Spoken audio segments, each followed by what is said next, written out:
Shalom, salam damai sejahtera bagi kita semuanya. Kembali berjumpa dengan Pastor Daud. Dan saat ini saya ingin mengajak saudara-saudara untuk menyaksikan dan mendengarkan khotbah yang sangat memberkati dan juga sangat menghibur, yang dibawakan oleh hambanya, Bapak Pendeta Yandi Manobe. Dan kiranya khotbah ini boleh memberkati kita semuanya dan membuat kita semakin bersemangat untuk mencintai kebenaran. Selamat mendengarkan. Tuhan Yesus memberkati. Shalom. Bapak Ibu Saudara-saudara, Shalom. Yang di luar, Shalom. Semuanya, Shalom. Selamat hari Minggu. Ada sukacita.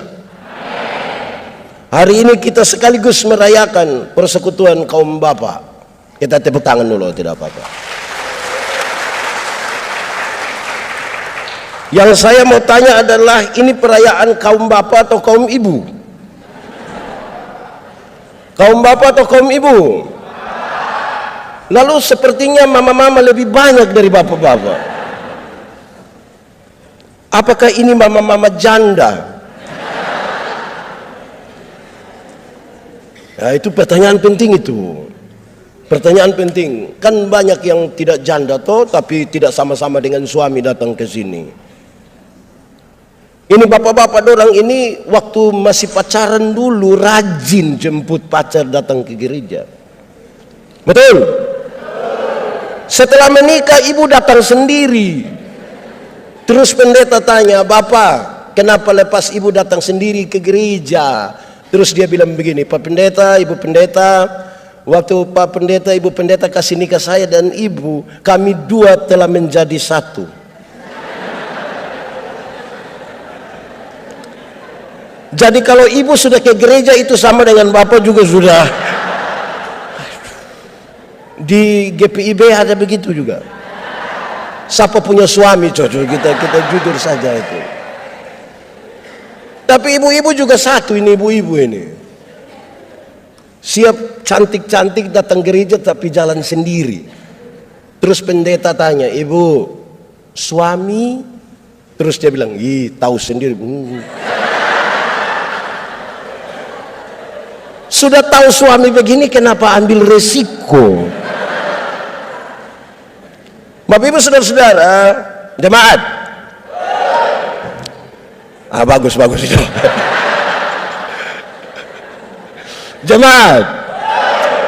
Pertanyaan paling penting bagi semua pendeta dan pergumulan bergereja adalah, kenapa kaum bapak itu malas beribadah?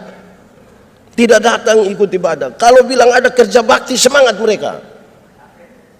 Tapi kalau ibadah rasa-rasanya sedikit, betul? Eklesia juga begitu. Nah, kenapa begitu? Saudara-saudara, ternyata dari dulu ada bentukan bahwa kita lihat budaya kita rata-rata sama. Kalau ada anak laki-laki menangis, kita bilang begini, "Kau macam perempuan saja." Seolah-olah yang boleh menangis hanya. Tapi kalau ada perempuan keluar malam-malam, kita di kampung bilang, "Kau macam laki-laki saja." Seolah-olah yang boleh keluar malam hanya. Akhirnya laki-laki itu dibentuk sebagai sebuah pribadi yang sepertinya superior. Pekerjaan-pekerjaan dengan resiko besar, resiko berat diambil oleh laki-laki, bapak-bapak. Yang resiko ringan itu diambil oleh perempuan. Yang masak di rumah bapak-bapak atau ibu-ibu? Ibu-ibu, kan domestik kecil di rumah. Di restoran yang besar yang masak bapak-bapak atau ibu-ibu? Risiko besar. Di sini ada orang NTT? Tidak usah angkat tangan, tidak usah. Kita muka sama semua ini, sudah tidak usah.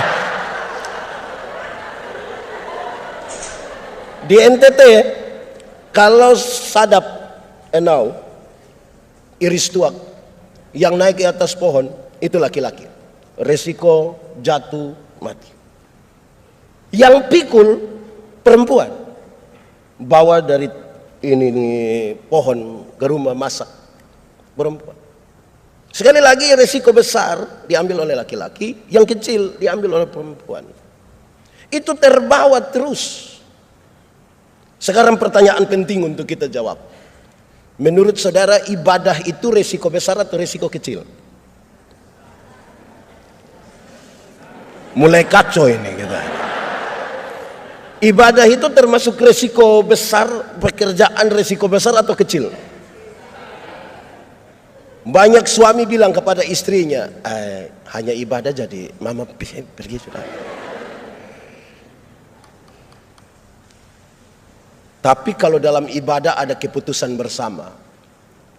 Untuk perayaan Natal tahun ini tiap-tiap kakak kumpul 250.000 rupiah. Resiko besar atau kecil? Besar itu. Makanya silahkan ibu ikut ibadah. Tapi untuk ambil keputusan 250 tanya di Bali juga begitu. Saudara, ini kita ada dua ya. Pertama kita bicara bapak-bapak dulu, habis baru masuk ke bagian ini. Saudara-saudara, kami melayani dengan kaum bapak gereja kami ke satu daerah, satu jemaat di Rote. Terus ada sharing setelah ibadah. Kenapa bapak-bapak itu tidak terlalu rajin ke ibadah-ibadah? Yang sudah rajin mantap ya, ini yang tidak biasa. Hampir kami semua sepakat bahwa sibuk. Sibuk. Di sini juga sama kok. Sibuk. Rupa-rupanya hari-hari ini kalau kita sebut diri sibuk itu sepertinya kita bermakna sekali. Bapak ibadah, saya sibuk. Kalau bicara sibuk itu sepertinya derajat naik sedikit, makanya lebih ekspresif. Saya sibuk. Nah, itu. Setelah semua hampir sepakat mau akhiri ini sharing, seorang bapak bilang, Pak Pendeta saya bicara sedikit. Oke, silakan. Dia bilang begini, Pak Pendeta, untuk sibuk saya juga sibuk Pak Pendeta. Saya punya perusahaan 6. Salah satu tempat usaha kami baru akan ditutup kira-kira 9:30 malam. Tapi kenapa saya terima jadi majelis jemaat, kenapa saya rajin ikut persekutuan kaum bapak, kenapa saya harus antar saya punya anak-anak ke sekolah, saya kasih panas mobil, kasih tinggal barang 1-2 menit, saya harus baca firman 1-2 ayat biar anak-anak dengar dulu baru kami jalan. Kami penasaran, kami menunggu sebenarnya alasan apa, dan dia jawab begini, kenapa saya lakukan itu? Dia bilang, karena saya sayang anak-anak saya. Saya langsung tanya dia, jadi saya ini tidak sayang anak? Hanya bapak sendiri sayang anak, kami tidak? Dia bilang, Pak Pendeta minta maaf, saya baca Alkitab. Sampai satu waktu Tuhan ingin untuk menghukum Salomo. Karena Salomo buat kuil-kuil penyembahan untuk dewa-dewi dari istri-istrinya. Tuhan mau menghukum Salomo. Tapi kemudian Tuhan batal menghukum Salomo. Tuhan mengucapkan kalimat ini. Tuhan bilang begini, Salomo, oleh karena ayahmu Daud, aku tidak akan menghukum engkau. Pakai bahasa hari-hari dia bilang begini, Salomo, karena engkau punya bapak yang namanya Daud itu yang buat saya tidak jadi hukum engkau. Dia bilang, Pak Pendeta, waktu saya baca sampai di sini saya mengerti. Ternyata apa yang bapak-bapak lakukan diperhitungkan Tuhan bagi anak-anaknya. Ada amin. Bapak-bapak, sayang anak, beli handphone. Apa yang orang tua lakukan, apa yang bapak-bapak lakukan, Tuhan perhitungkan bagi anak-anak. Dalam sebuah pertemuan raya kaum bapak, saya diminta sebagai salah seorang yang membawa materi. Pertanyaan bapak-bapak ini menarik. Melihat kondisi di mana banyak bapak tidak bergereja, tidak ibadah. Mereka bertanya begini, apa yang gereja buat, apa yang sinode buat, apa yang gereja buat, apa yang sinode buat, apa yang gereja buat, apa yang sinode buat. Saya catat banyak sekali. Waktu saya jawab, saya bilang begini, bapak-bapak, pertanyaan banyak tapi jawabannya kecil dan enteng saja. Apa itu? Saya bilang begini, bapak-bapak, pada waktu bapak-bapak dan ibu itu diteguhkan dalam pernikahan, hari itu juga saudara diteguhkan menjadi imam dalam keluarga. Pertanyaannya adalah, apakah fungsi imam dalam keluargamu dijalankan atau tidak? Kalau fungsi-fungsi imam dalam rumah tangga itu dijalankan, ini pertanyaan yang begini banyak ini tidak ada. Tapi karena bapak-bapak tidak menjalankan fungsi imam di rumah, akhirnya pertanyaan ini menjadi apa yang gereja buat, apa yang sinode buat. Kalau bapak-bapak melakukan fungsi imam di rumah, maka satu saat gereja akan mendapat nota bilang begini, minta maaf kami tidak terima ibadah rumah tangga. Kenapa? Karena kami tiap hari ibadah, tiap hari. Tapi karena bapak-bapak dilakukan, maka kita tanya, apa yang gereja buat, apa yang sinode buat? Kira-kira begitu. Bapak Ibu saudara-saudara, Tuhan Allah menciptakan manusia itu laki-laki dan perempuan. Aman toh? Ya. Saya kasih nikah satu pasang nikah. Yang laki-laki itu umur 65 tahun. 64 tahun. Yang perempuan umur 20 tahun. Ngeri itu. Saya tahu bahwa jemaat yang hadir itu mereka bicara tentang beda usia yang signifikan itu. Bedanya berapa tahun? 44 tahun. Dalam khotbahnya saya bilang begini. Dalam sebuah pernikahan, beda usia tidak penting. Tidak penting. Yang lebih penting adalah mereka harus beda jenis kelamin. Itu lebih penting. Untuk apa sama-sama umur 30 tahun tapi laki-laki semua? Itu pakai bahasa Kupang bilang kita bakorek-bakorek nanti. Jadi biarlah berbeda. Amin. Lalu apakah Tuhan membiarkan itu? Supaya hanya laki-laki dan perempuan? Tidak. Ada pola yang Tuhan sengaja biarkan kepada manusia laki-laki dan perempuan itu untuk kelola, supaya rumah tangga mereka itu menjadi berbahagia. Saudara, sebuah penelitian bilang kalau kecantikan dan kegantengan menjadi ukuran, maka setiap 3 tahun kita mesti ganti pasangan. Kalau kecantikan menjadi ukuran, ini hasil penelitian ini. Kalau kecantikan, kemolekan, kegantengan menjadi ukuran sebuah pernikahan, maka setiap 3 tahun ganti istri. Saya 13 tahun, 14 tahun nikah, berarti minimal saya sudah 4. Apalagi yang sudah 20 itu. Lalu bagaimana? Tuhan biarkan kira-kira ini. Saya bicara cepat di sini, baru kemudian kita masuk di tema ini. Ada pola yang sengaja Tuhan izinkan supaya laki-laki dan perempuan itu kelola, biar ini hadiah bagi bapak-bapak semua. Pertama, soal pola berpikir. Laki-laki bapak-bapak itu cenderung rasional. Makanya bapak-bapak itu kalau bicara selalu bilang saya pikir, saya pikir, saya pikir. Sementara ibu-ibu lebih banyak pakai perasaan. Makanya ibu-ibu selalu bicara saya rasa, saya rasa, saya rasa. Bayangkan kalau menikah kira-kira 20 tahun baru papa hanya saya pikir, ibu hanya saya rasa. Lama-lama tetangga akan bilang sudah rasa. Karena itu saudara-saudara, kepada kita diberi ruang untuk mengelola antara yang dipikirkan dan yang dirasa. Hidup tidak bisa pakai perasaan saja. Penyeimbangnya adalah logika. Hidup juga tidak bisa pakai logika saja. Penyeimbangnya adalah perasaan. Untuk itulah kita hidup sebagai bapak-bapak dan saya melayani di Sabu. Kami ibadah rumah tangga hari Senin, hari Rabu, hari Jumat. Kami kalau pergi itu tikar besar sudah mereka buka, kami duduk bersila semua, kami mulai beribadah. Rayon itu berkumpul kami ibadah. Tempat di mana pendeta atau pemimpin ibadah lainnya duduk, itu dikasih lampu yang paling besar. Saya satu hari pergi, jemaat sudah banyak, kami mulai ibadah, duduk bersila beribadah. Saya mulai berkhotbah, saya lihat mereka senyum-senyum. Saya yakin ini khotbah pasti. Yang menarik, kami sudah habis ibadah, mereka masih senyum-senyum. Akhirnya saya tanya, jemaat, kamu senyum-senyum apa? Dorang tambah senyum lagi.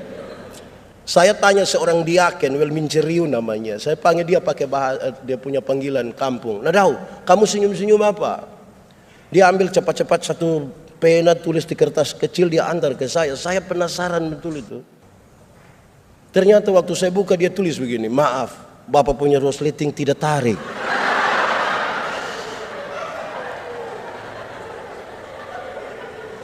Saya mau tanya saudara, menurut saudara tadi orang punya ibadah baik? Baik atau tidak? Kenapa tidak baik?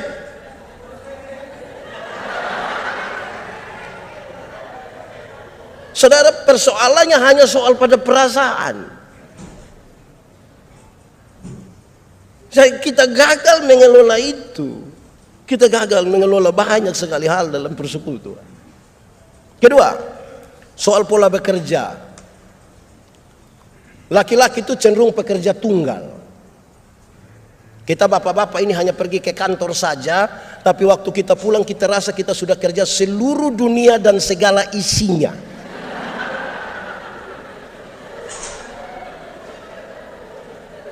Kalau bapak-bapak sempat gendong anak barang 1 jam, itu dia rasa terlalu berjasa.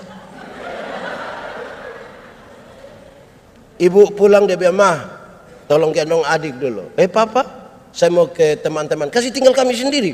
Loh, tadi saya sudah gendong adik itu 1 jam. Karena polanya tunggal. Ibu-ibu itu polanya jamak. Ibu-ibu itu bangun pagi bisa siap anak-anak ke sekolah, bisa masak untuk makan pagi, sarapan, untuk makan siang, bisa sambil setrika, siap suami ke kantor, bisa sambil foto-foto, update status semuanya jadi so. Polanya jamak. Bukan untuk dibandingkan.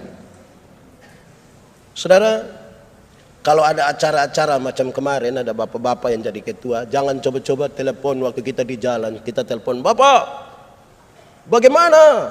Dia hanya jawab satu kata, "Beres." Nanti pas habis beres baru ibu-ibu akan beres apa? Dan dia tidak detail. Jemaat, pernah kesualayan dengan suami? Ya, ibu-ibu jawab, jangan bapak-bapak juga jawab.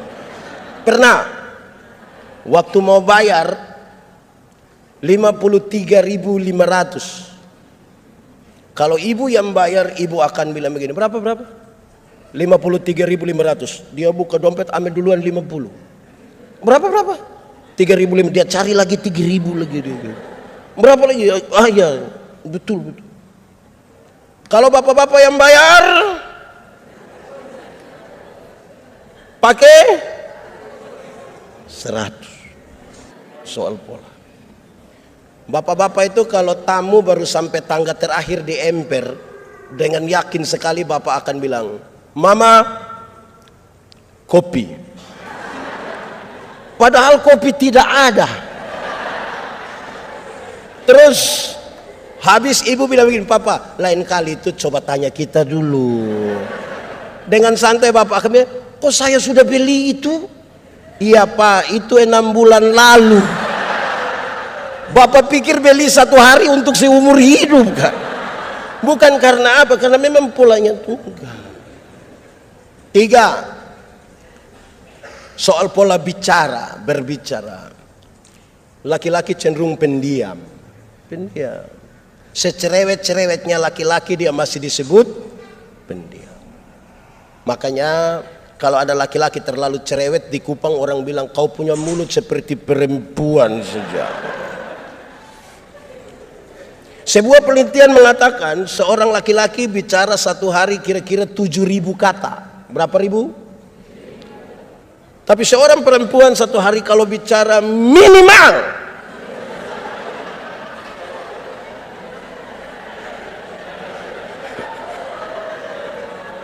sekurang-kurangnya 21.000 kata.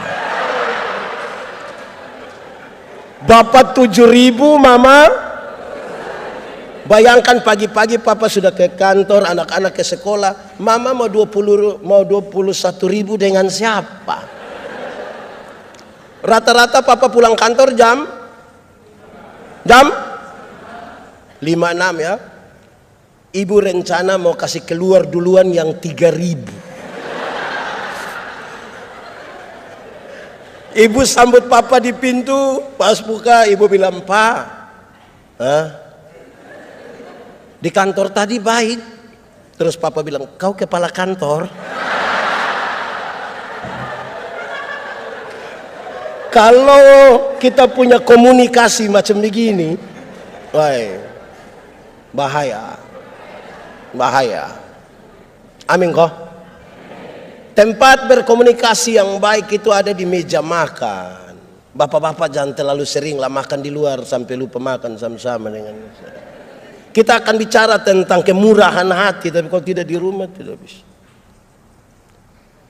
Di meja makan itulah kesempatan kita bertanya-tanya. Mama, kenapa ini sayur garam semua?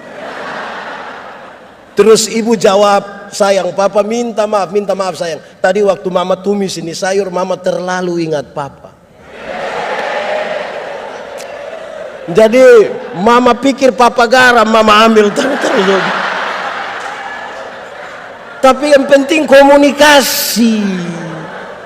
Ibu-ibu, komunikasi dengan suami ada baik?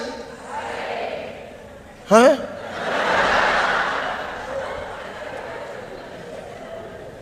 Handphone telah berhasil mendekatkan yang jauh dan menjauhkan yang.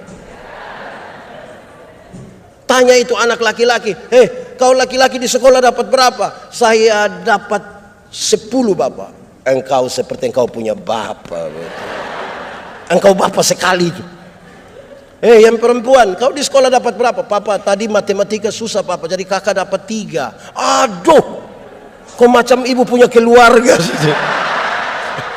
Komunikasi. Jemaat, di meja makan itu lepas itu handphone semua, lepas. Apalagi kalau bunyi terus dia sengaja ambil melangkah agak jauh baru dia bilang, "Halo." Kalau itu terjadi, hai istri, aku berkata kepadamu, curiga sudah. Rahasia negara apa yang bicara harus sampai bisik-bisik. Terakhir untuk bagian ini, khotbah belum mulai ini.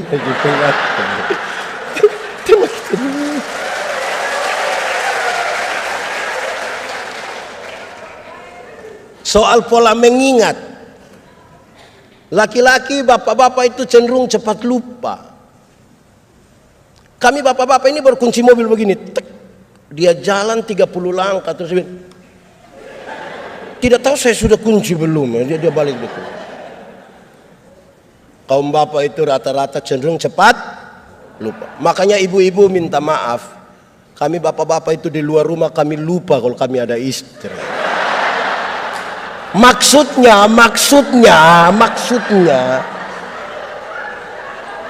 Maksudnya kami bisa bercerita dengan teman sampai lupa kalau ibu tunggu di rumah. Jangan terlalu negatif dulu. Rumah tangga hancurin kan terlalu negatif itu. Bapak-bapak cenderung cepat lupa. Tapi yang perempuan, yang ibu-ibu itu ingatannya tajam sekali. Setajam. Oh tahu juga.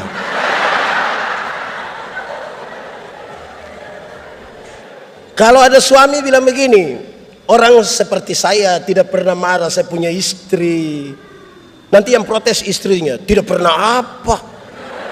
Mama memang tidak pernah. Terus saya bilang, pernah.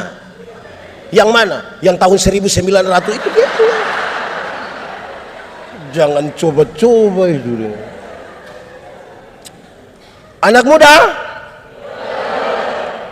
Waktu kecil dulu pernah periksa pakaian dinas atau pakaian kerja dari papa mama atau tidak? Yang paling banyak dapat uang itu di papa punya atau mama punya? Bapak rata-rata lupa 5.000, 10.000, 20.000. Jangan coba-coba periksa mama punya. Itu pekerjaan sia-sia. Dalam hal inilah mama seturut dengan Alkitab. Di mana hartamu berada, di situ juga. Ibu-ibu ini kita pinjam dia pun Tupperware saja, dia hafal itu tidak ada. Oke, baik. Selamat hari jadi buat persekutuan kaum bapak ya. Semoga masih semangat untuk mengelola kebersamaan dengan istri, dengan anak-anak dan dalam persekutuan. Kenapa? Kita semua yang datang di gereja adalah produk dari rumah. Kalau kita terlalu rindu didengar di rumah, kita mau di sini pun kita didengar. Makanya jangan heran kalau ada bapak-bapak yang kalau ikut, saya kalau sudah AA,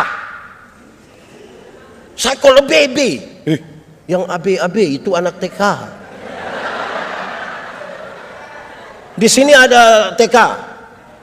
Coba saudara pagi-pagi dengar, orang hafal huruf A, B, BA dibaca.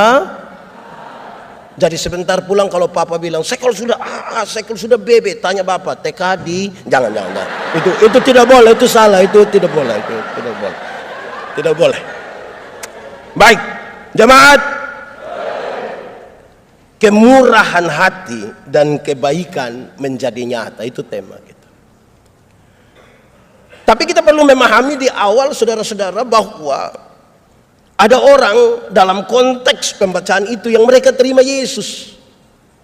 Tapi justru penerimaan terhadap Tuhan Yesus itu membuat mereka menderita. Mereka ditinggalkan oleh banyak orang. Mereka susah sendiri.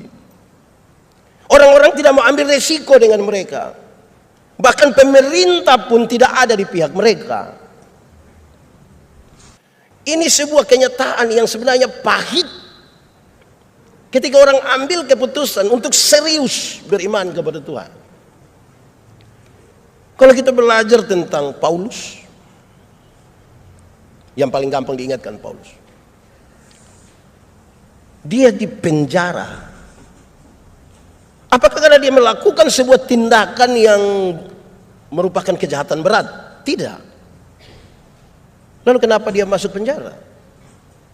Karena dia coba-coba percaya kepada Tuhan Yesus dan mau menyampaikan kabar baik tentang Yesus. Ini sebuah kenyataan yang sangat berbeda dengan kerinduan banyak orang Kristen. Banyak orang Kristen berpikir kalau percaya Tuhan kita bebas masalah. Banyak orang pikir kalau percaya Tuhan itu, kalau sakit kepala tinggal tunjuk begini baru bilang dalam nama Yesus. Banyak orang pikir kalau percaya kepada Tuhan Yesus, pagi-pagi ketika petugas koperasi datang, Tuhan Yesus kasih keliru dia. Jadi dia tidak jadi di kita punya rumah untuk tagih, dia tagih di tetangga. Tidak. Ada resiko-resiko. Lantas di manakah Tuhan? Apakah dia mau membiarkan orang yang percaya kepadanya menderita? Tidak. Dia menyertai, itu yang membuat kekristenan hidup sampai hari ini, menemukan jalannya. Tetapi salah satu cara yang Tuhan pakai adalah dia pakai komunitas sebagai orang-orang percaya untuk saling memberkati. Dia pakai komunitas orang-orang beriman ini untuk saling menolong satu dengan yang lain. Karena itu saudara-saudara, dia minta supaya ingatlah terhadap kasih persaudaraan itu. Ingat, kasih yang benar-benar didasarkan pada apa yang menjadi kasih Allah akan dunia ini. Mari kita hafal. Jemaat boleh ikut. Kasih ialah kebaikan, tidak terpatahkan oleh apapun, tidak akan berubah menjadi kebencian. Saya ulangi, ikut. Kasih ialah Kebaikan. Tidak terpatahkan oleh apapun. Tidak akan berubah menjadi kebencian. Rujukannya jelas. Karena begitu besar kasih Allah akan dunia ini. Apakah Tuhan Allah mengasihi dunia? Lalu apakah dunia mengasihi Tuhan Allah? Tidak. Apakah karena dunia tidak mengasihi Tuhan Allah berhenti mengasihi dunia? Apakah kemudian Tuhan membenci dunia? Saudara lihat, kasih tidak terpatahkan. Sehingga tidak boleh ada satu orang percaya pun yang bilang kepada sahabatnya, saudaranya, Pak, saya terlalu hargai Pak, tapi waktu saya tahu Pak punya sifat asli begini, minta maaf. Itu bukan kasih, itu egois. Kalau engkau hanya bisa berbuat baik kepada orang yang berbuat baik kepadamu, apakah jasamu? Karena orang-orang berdosa pun melakukan hal itu. Kasih seperti ini yang Tuhan Allah mau. Yang tidak terpatahkan oleh apapun.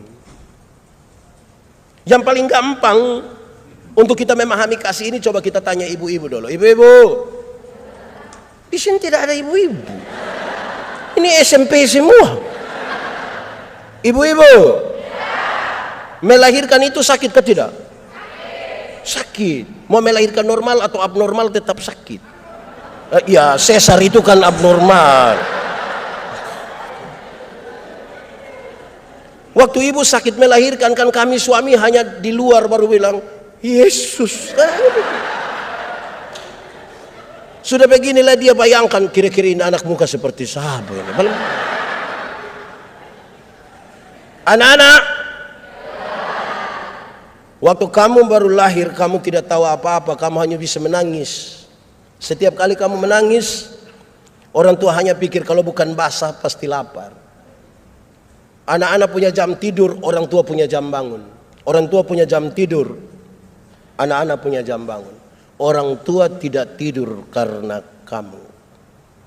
Di jam 2:30 subuh masih banyak orang tua. Betul? Sempoyongan tidak bisa tidur ini, seringkali ibu-ibu dipaksa lagi menjadi penyanyi. Makanya ibu-ibu punya lagu seringkali tidak bisa dipertanggungjawabkan. Kalau tidak bobo digigit. Padahal justru kalau anak bobo itu baru nyamuk gigit. Kalau anak lari-lari nyamuk. Tapi sudahlah. Anak-anak, kamu tidak bisa bicara. Orang tua ajar kamu bicara satu-satu suku kata. Ma, pa.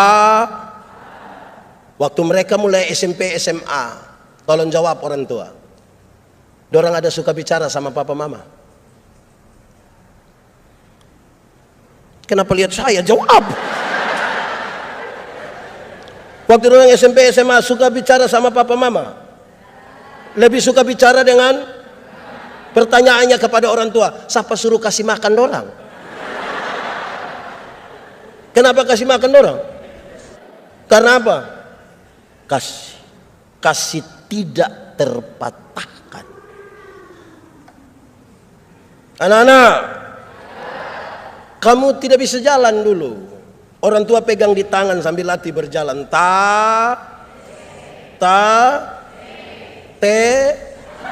Nah, itu jalan belakang itu. Tapi waktu anak-anak mulai bisa berjalan sendiri, SMP, SMA, suka jalan sama papa mama? Lebih suka jalan dengan? Lalu kenapa beli kasih mereka HP? Saudara lihat, kasih tidak Makanya orang tua sering kali bilang begini, anak-anak, asal kamu mau sekolah tinggi, biar papa mama ikat perut tidak apa-apa. Pernah dengar itu kalimat? Orang tua sampai bilang ikat perut itu bukan berarti mereka mau pakai stagen. Tapi mereka utang demi anak-anaknya. Sekali lagi, KASIH dibaca. Makanya banyak sekali orang tua mengatakan begini, busuk-busuk juga itu kita punya anak. Busuk-busuk juga kita punya. Itu yang saya mau tanya orang tua, kenapa bilang kami busuk? Saudara lihat, saya ingin menggambarkan kasih yang tidak terpatahkan. Dia bukan pencitraan. Itu kasih yang Tuhan mau. Baru kemudian dia nasihat. Berilah tumpangan. Dalam kasih yang seperti itu, kamu beri tumpangan kepada orang lain. Karena tidak gampang memberi tumpangan. Apalagi di kota. Kita lagi sibuk dengan pekerjaan, tak? Sudah sibuk lagi baru mama mantu datang lagi.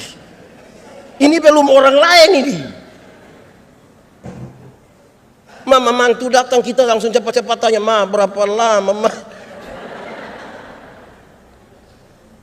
Tapi di Bali ini dengan mama mantu aman semua. Ya kan dia tidak datang. Kalau tidak kuat kita terbeban. Apalagi kita akan menolong orang yang tidak punya hubungan apa-apa dengan kita. Hanya karena kita sama-sama percaya kepada Yesus. Siapa yang berani setotal itu? Kalau tidak dibangun di atas sebuah kekuatan kasih seperti Allah mengasihi kita. Mungkinkah itu? Mungkin. Mungkin. Saya suka tema ini, kemurahan hati. Ada unsur dari buah roh, yaitu kemurahan hati. Apa maksudnya? Saudara, ada orang yang sangat baik. Yang baik yang saya maksud itu adalah dia selalu rajin gereja, tidak punya masalah dengan tetangga, tidak punya masalah dengan ipar-ipar, mama mantu, bapak mantu. Dia sangat baik di situ. Koma. Tetapi itu orang punya sekikir tidak ada dua. Sekikir sekali. Itu yang dimaksud dengan orang yang tidak punya kemurahan hati. Bermurah hatilah sedikit. Supaya kita bisa untuk menjadi bagian dalam pergumulan bersama sebagai orang-orang percaya. Dalam kasih yang seperti itu, saudara-saudara, dia mau satu, dia rindu supaya kita itu saling peduli, solidaritas. Kenapa kita butuh bersolidar dengan orang lain? Karena Tuhan itu lebih duluan mengambil bagian dalam penderitaan orang lain. Saudara, saya tidak tahu di sini. Di banyak tempat itu saudara-saudara, kadang-kadang kita punya kemurahan hati ini tidak baik juga. Saudara pernah belanja di mall? Kok pernah? Di mall pernah? Saya mau tanya saudara, pernah tawar di mall? Pernah? Ada yang berani tawar, pasti kita marah dia, kok bikin malu-malu saja. Beli di mall tidak tawar. Pemilik mall itu orang kaya atau orang miskin? Saudara lihat, beli di orang kaya tidak tawar. 99.900, kita ambil 100.000 kasih. Dia kasih kembali permen satu, kau dapat saja, jangan ukur saya deh. Di orang kaya tidak tawar, tapi kalau pagi-pagi kita keluar rumah lihat nenek-nenek, kalau kami di kampung kan ada orang bawa sayur begitu toh. Nenek-nenek jual sayur, ini nenek ini susah, mungkin dia pulang jual sayur sudah mati dia mungkin. Itu tawar atau tidak? Tawar. Dia punya tawaran itu mengerikan. Nenek, sayur berapa? Ini nenek sudah senang, 3.000. Dia sengaja kaget, hah? 3.000? Bisa 9.000? Kadang-kadang tambah satu kalimat di belakang, bisa 9.000 kah? Nenek dong tanam sendiri juga. Itu kalau saya yang jual, saya bilang bawa saja, gratis, saya tidak bisa. Tawar sayur 3.000 jadi 9.000, padahal turun dari mobil Innova. Di tangan kiri ada Samsung terbaru, di tangan kanan ada iPhone terbaru, masih ada lagi Nokia di dalam tas. Rantai salib berat 1 kilo. Tawar sayur 3.000 jadi 9.000 itu. Jemaat, mulai besok tawar sayur itu terbalik dari itu. Tanya itu nenek, nenek, yo sayur berapa? 3.000. Maaf, bisa 3.000?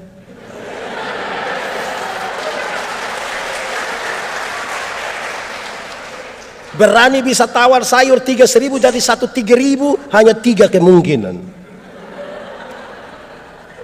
Kemungkinan pertama itu orang punya solidaritas sosial yang sangat kuat, pantas ditiru, pantas dipuji.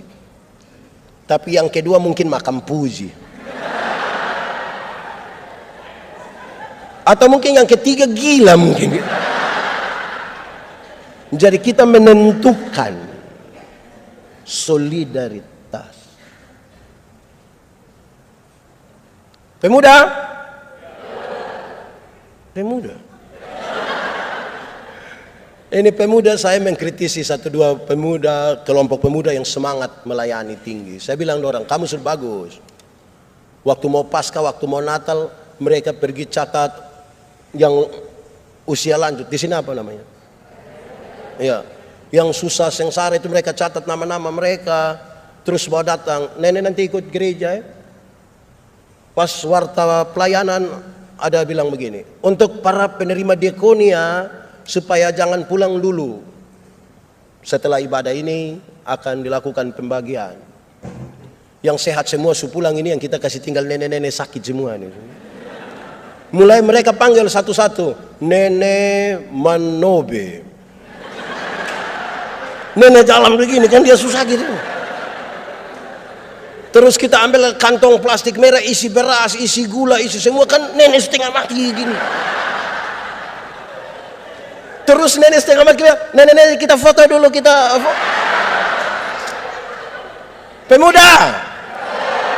Kalau antar saja ke rumah bisa kok tidak? Kalau kepentingan dokumentasi fotonya di rumah bisa kok tidak? Lalu kamu panggil saya pun nenek datang sini supaya apa?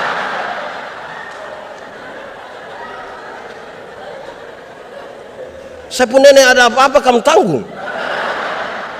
Jadi solidaritas itu yang sungguh, supaya kita tidak membangun pencitraan soal itu. Melayani yang betul-betul dalam kasih yang seperti tadi penjelasan itu, saudara. Maka kita banyak sekali karena mereka tidak disukai sebagai orang-orang percaya. Dicari-carilah kesalahan-kesalahan mereka. Hak-hak mereka itu tidak dapat. Dalam kasih perjuangkanlah juga. Jadi bukan sekedar solidaritas, perjuangkanlah juga hak-hak mereka. Kan itu penting bagi sebuah persekutuan. Itu penting untuk menunjukkan bahwa kita adalah bagian sebagai tubuh Kristus. Saya minta saudara supaya berhati-hati ketika saudara membaca, karena tanpa sadar beberapa orang telah melayani malaikat-malaikat. Saya minta saudara hati-hati, maksudnya begini, jangan dengan motivasi itu saudara melayani orang lain. Mari kita tolong orang, siapa tahu kita tolong malaikat. Iya, malaikat maut. Jadi jangan dengan motivasi itu. Lakukan saja. Apapun yang kamu perbuat, perbuatlah dengan segenap hatimu seperti untuk dan bukan untuk jemaat. Ingat, tidak semua yang baik, semua yang kelihatan baik itu dibangun di atas motivasi yang benar, belum tentu. Ingat, tidak semua senyum tulus. Saya datang, saya bilang, "Selum," saudara bilang, "Selum." Saya lewat baru separuh.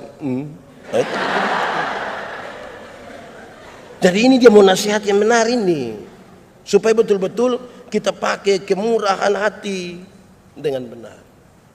Saya berkhotbah di bank-bank semua yang ada di kota Kupang. Saya bilang begini, ini ibu-ibu yang kerja di bank ini cantik-cantik semua. Mau lihat jauh atau lihat dekat tetap cantik. Mereka pakai pakaian bagus-bagus, kerja di dalam ruangan ber-AC, tertata rapi lagi. Wah, kita pergi ke bank itu macam tidak mau pulang. Macam mau lihat-lihat terus orang punya muka itu. Kita baru naik di tangga terakhir dengan santun sekali mereka bilang begini, selamat siang, ada yang bisa kami bantu? Terus saya tanya dorang, ibu-ibu, siapa yang di rumah ketika dia bangun pagi lihat suami pas bangun terus dia bilang selamat pagi? Ada yang bisa kami bantu?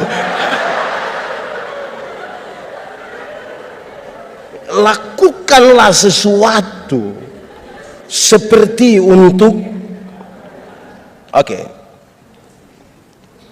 terakhir sudah. Saya suara hilang ini. Tema kita mengatakan kebaikan menjadi nyata. Kebaikan itu apa? Kebaikan itu respon. Respon dari apa? Kasih karunia. Kasih karunia itu pemberian cuma-cuma, dan kasih karunia Allah kepada kita adalah ketika dia memberi Yesus Kristus berkorban bagi kita. Amin. Saudara, saya mau pakai contoh begini. Ini adik yang di depan, nama sama saya. Siapa? Moe. Nama siapa? Putra. Oke, saya dapat dia punya nomor telepon. Saya telepon dia, Putra, sebentar malam jam 12 ketemu saya dulu di depan kantor Gubernur Bali. Kira-kira dia mau ketemu ke tidak? Dia mau ketemu ke tidak? Saya pergi ke dia punya rumah, ada ayam satu. Kira-kira dia mau kasih saya ke tidak? Tidak kasih. Saya rubah pertanyaan sekarang. Saya mau kasih dia mobil baru satu. Kira-kira Putra mau ke tidak? Mau. Oke. Saya beli kasih dia mobil satu, Toyota Alphard. Kira-kira. Saya kasih cuma-cuma ke dia. Putra, dapat. Ada perubahan perilaku dari dia ke saya, kok tidak? Saya telepon jam 12 malam, dia datang, kok tidak? Saya pergi dia rumah, ada ayam, dia kasih, kok tidak? Kenapa dia tiba-tiba baik begini? Karena dia telah mendapatkan sesuatu dengan cuma-cuma yang tidak bisa dia dapat. Itu baru konteks materi. Apalagi keselamatan. Mestinya setiap orang yang tahu bahwa Tuhan Yesus telah berkorban bagi dia, menyiapkan surga yang kekal itu bagi dia, dan itu dia dapat dengan cuma-cuma. Kebaikan hati itu sesuatu yang nyata, real,